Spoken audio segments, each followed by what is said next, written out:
These are 7 easy but avoidable mistakes when it comes to buying out here in Hawaii. We're gonna cover all of that. You wanna make sure you do not miss these because they could save you or cost you thousands of dollars. Stick around, get all the details. See you on the other side. What's going on, guys? In this video, we're gonna go over 7 mistakes that a lot of mainland buyers make when they are purchasing a home out here in Hawaii.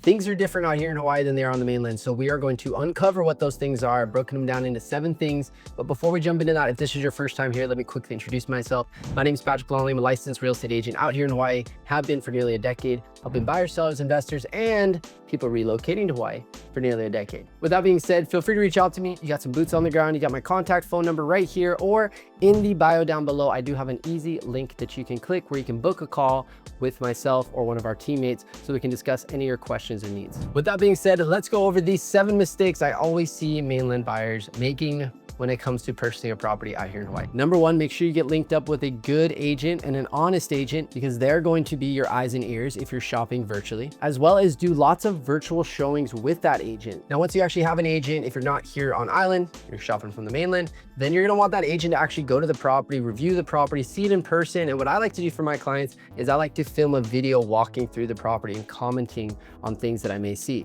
Just recently, I went and looked at a property that a client was very interested in. It looked beautiful on the photos, but when I saw it in person, this was a short sale. A lot of it was not showing up exactly how it was in the photos. And in the video, it definitely opened that up. You could see that the cabinets were in disarray.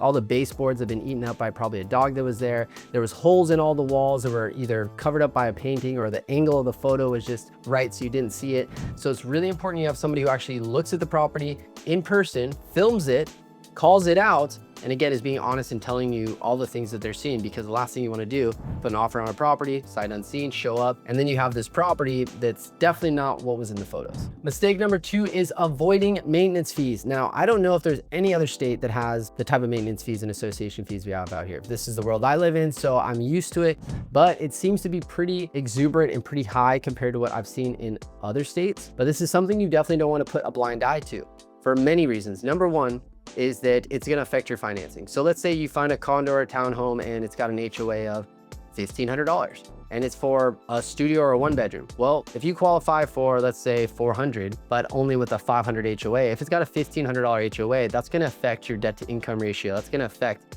what you actually qualify for. So you might not even be able to buy that unit. The second thing you want to look out for when it comes to these HOAs and maintenance fees is keeping in mind that it's going to continue to go up every single year. That's like pretty much what I've seen every single year. With nearly a decade in this business, I think I've only come across 1 or 2 times that the HOA has actually gone down. Generally, every single year, they're going to go up 4 to 15%. So you have to kind of factor that in when you're thinking of, oh, it's high now, but maybe it'll come down or it won't go up anymore. It's always going to go up. So again, I'm here to just be honest. I just want you to factor that in. And the third thing, again, keeping in mind that it's going to continue to most likely go up every single year, is that from an investment strategy and appreciation strategy, you want your unit that you're going to purchase to be attractive, not just today, but also in the future. Well, what are things that buyers are going to look at? They're going to look at the quality of the home. They're going to look at the location of the home. But one thing they're also going to look at, what you should be looking at now, is what is that HOA? What is the maintenance fee? Because if you buy it now and it's already above the average for that square footage, for that area, you're always going to be an outlier, which is going to make your appreciation rate slow down because you are not as attractive as maybe another 2-bedroom that has a lower HOA. And they're going up every single year, and so are you, but you're starting up here compared to them starting down here. So that appreciation rate is going to slow down for you while this one's going to go up because they're staying within the average. That is the key part there. So that's something that we help our clients with not only looking at the location, the unit, the quality, the cost of renovations, but also looking at from an investment strategy that if the HOA is super high, keep in mind that might factor your appreciation rate in the future. Are you in the average or are you outside the average?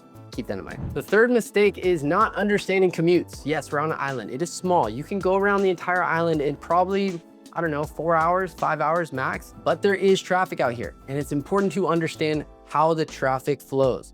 Where you're gonna live, where you're gonna work. Are you gonna be in that traffic? Are you going contraflow of that traffic? Are you not gonna even have to think or worry about traffic because you work from home? These are all things you want to keep in mind. So just to give you a general overview of how the traffic works out here in Hawaii, it's pretty straightforward. Everything goes to and from Honolulu. That is generally how it works. So you can see on this map, this is Honolulu, basically where Waikiki is. So in the morning, everybody goes to town because that's where they work. And in the evening, everybody goes back home. That is generally the heart and the blood flow of how the traffic works. So in the morning, call it 6:30 to probably about 9 a.m., you're gonna have traffic everywhere that's going into Honolulu. So whether you're taking the Poly, whether you're taking H1, generally H3 is pretty chill, but generally you're gonna have a bunch of traffic going towards town. Now, in the evening, so usually starting at about 3:30, it starts to build up. Everybody generally going back out to where they live, more specifically, and the most horrendous is gonna be going towards the west side. And you can see on this map right here, you go out at some random time in the afternoon, from Honolulu to, let's say, Ewa, you're probably looking at about, I don't know, 30, 45 minutes max. If you're going during traffic, it could double, easily double. So just things you want to keep in mind. Do not think about the commute and traffic. Mistake number 4 is skipping inspections. Now, I don't find this happening too often now, but when the market was crazy, people were like, yeah, I'm not going to do inspection, just buy it as is. Yes, that can be a strategy. Not something that I generally suggest. And I generally would not suggest ever denying or saying you shouldn't do an inspection. I think you should always do an inspection. There's always things that we see at a home, especially homes that have been flipped and things like that. When you get an inspector out there, they're actually going to test every shutoff valve. They're gonna see, was there any prior leaks anywhere? They're gonna look underneath the house. Does the foundation look strong? Or is there floating posts and piers? Or is there a floating or cracked foundation? They're gonna look at anything and everything that you probably don't see in the photos or your agent doesn't see through the video walkthrough that can protect you in the future or even help you get money from the seller to help remedy those things. So never skip an inspection. Mistake number 5 is buying sight unseen without a local rep like myself. Yes, it's very important. Like I mentioned before, you always want to utilize a real estate agent, especially when you're purchasing sight unseen. And you want to make sure that you have a real estate agent that has a track record, that actually picks up their phone, but most importantly is honest and probably telling you more times to not buy a property than to buy a property. This is something that I preach to all my clients, is that I'm not a salesperson, I'm more of a consultant. I'm here to make sure that it's a sound investment for you. And more importantly, there's lots of times where I'm gonna be looking at a property and going, hey guys, we're outside, we're in Ewa Beach. Wait 2 minutes, wait till you see what happens. And then a plane flies over, right? Or we can see, I'm filming around to the corner and I can see, hey, across the street, we're close to the freeway in Honolulu. And this is a place where there's a higher density of homeless people. Do you see all the homeless people over here? These are things that you want an agent to actually show you, not just show you the inside of the home, show you the outside of the home. Give them your honest opinion on that area. This is what you really need a real estate agent for. The paperwork's important, yes. Doing an analysis, make sure it's a smart investment, yes. But if you're buying sight unseen, you want that agent, again, to be your eyes, your ears, and your confidant who's not just gonna sell you the property and facilitate, but actually be in your corner and say, hey, if I was gonna live here, this is something that I would be worried about, so I'm going to divulge that to you. Those are the things you really want in your agent and something that I preach and live by. Mistake number 6 is assuming mainland pricing is the same out here in Hawaii. Hawaii is one of the most expensive states in the nation. I think top 1 or 2. Compared to maybe New York, San Francisco. So everything out here is more expensive, including housing. So don't think, and I've had a lot of clients, whether they're relocating here or PCSing for the military, coming from Texas or Ohio or wherever, where the median sales price is significantly lower, and having that same mentality of, oh, I'm in Alabama, I can get a 3-bedroom, 2-bath with a pool for 300, 400 grand. And when you come out here, that barely gets you a 1-bedroom. You got to shift your brain, get self-educated, go on Zillow or contact an agent like myself so you can start to swallow the idea of what the cost of homes are out here. And the reason why is because it's supply and demand. There's not a lot of supply. There's not a lot of land, and there's lots of demand. It's a beautiful place to live in. Who wouldn't want to live here? So that's why we see the prices continue to go up, and such a large delta, especially when you go from a place like San Antonio or some parts of Alabama or North Carolina, you'll see a large delta in what the price per square foot is. So just start to digest that now. And mistake number 7 is emotional buying. Now, I always tell my clients, it's your job to fall in love with the property, have that emotion. And it's me to be probably the annoying but logical person in the background who's on the spreadsheets and crunching the numbers. So once again, you want to have an agent who's kind of balancing your emotions when you're going, oh, look how beautiful this is. It's gorgeous, but the agent like myself knows that, yeah, those photos look good. Yes, the beach is gorgeous, but maybe that part of the island is not the best for your commute. Maybe the crime rate in that area.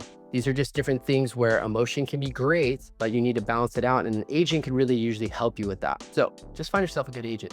I'm always here for you. Well, guys, that's just 7 mistakes. There is a lot other ones. And if you want to discuss what they could possibly be, feel free to give me a call. Again, I got my contact information right here, or what I find to be the easiest because of all the different time zones, click the link down below, book a call with me or one of my teammates, and we'd be happy to jump on what we call a discovery call and just kind of discover, answer any questions you have, explain different mistakes you can make, certain things you want to look out for, different investment strategies, anything and everything when it comes to Hawaii real estate. So feel free to reach out to us, book a call. Again, I'm Patrick Longley. Hope you guys have a beautiful day. I'll talk to you soon. Aloha.